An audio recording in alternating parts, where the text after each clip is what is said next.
Još traje drama u stambenoj zgradi u ulici Svetozara Markovića broj 101, u čijem podrumu se nalaze 3 naoružana lica, od kojih je jedno maloletno. Policija više od 20 sati pregovara sa njima i pokušava da ih ubedi da se predaju kako bi se situacija rešila na miran način. Kako je juče saopštio MUP, oni su naoružani, imaju bombe i automatsku pušku, a od jutros se spekuliše da su predali naoružanje.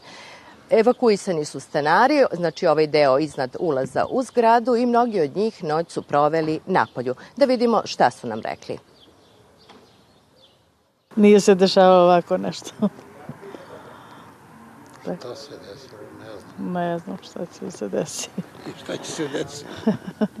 Čekamo kad možemo da uđemo tamo. Ceo dan su tu ljudi pregovaraju, šta, ne znam. Ni o čemu se radi, ni ko su, ni ništa ne znam. Ja stvarno ne znam ni koji su, ni šta su. Valjda će da reši i to. Tek na vestima sam ih znala, čula u stvari šta se dešava. Valjda će da se reši kako treba i mirnim putem.